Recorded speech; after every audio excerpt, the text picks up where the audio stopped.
এই মুহূৰ্তত আজিৰ এই সুন্দৰ অনুষ্ঠানটিৰ মুখ্য অতিথি হিচাপে আমি আমন্ত্ৰণ কৰি অনা বকো কামৰূপৰ আউনিহাটী সত্ৰৰ সত্ৰাধিকাৰ শ্ৰী শ্ৰী থানেশ্বৰ দাস অধিকাৰী ডাঙৰীয়াক আমি মঞ্চলৈ আমন্ত্ৰণ জনাইছোঁ।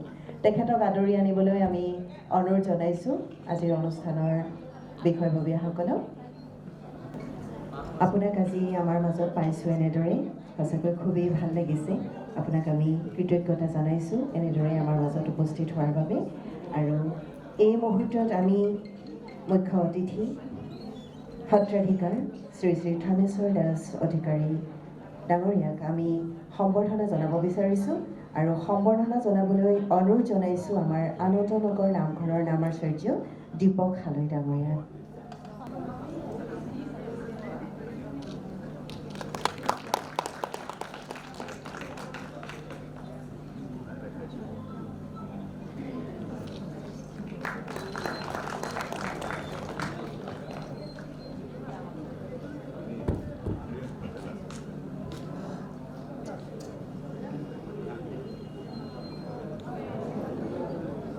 আমি আজিৰ মুখ্য অতিথি সত্ৰাধিকাৰ শ্ৰী শ্ৰী থানেশ্বৰ দাস অধিকাৰী ডাঙৰীয়াৰ পৰা দুআষাৰ বক্তব্য শুনিবলৈ নিশ্চয় ইচ্ছা কৰি আমি তেখেতক অনুৰোধ জনাইছোঁ।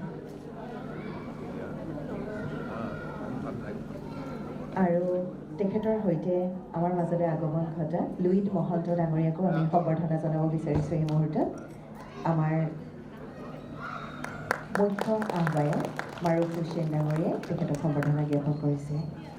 কৃষ্ণ জয় গুৰু শংকৰ সৰ্বগুণাকৰ যাকেৰি নাহিকে তোহাৰি চৰণ ৰেণু হত কৌতি বাৰে ক কৰোঁ প্ৰণাম বাৰে ক কৰোঁ প্ৰণাম। আজি এই অনুষ্ঠানটো পৰিচয় অসম ন্যাসৰ প্ৰতিষ্ঠা দিৱসৰ লগত সংগতি ৰাখি ভাৰতবৰ্ষৰ এসময়ৰ শ্ৰেষ্ঠ গায়ক শিল্পী মহম্মদ ৰফিৰ ৯৯ সংখ্যক জন্মদিন উদযাপনৰ অনুষ্ঠানটি যি কৰা হৈছে তাৰ কাৰণে মই প্ৰথমতে এই ন্যাসৰ প্ৰতিষ্ঠাপকসকললৈ মোৰ সেৱা আগবঢ়াইছোঁ।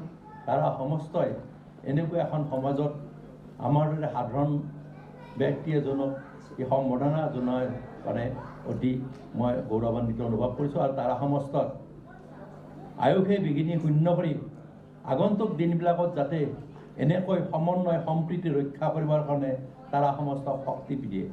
কৃষ্ণ।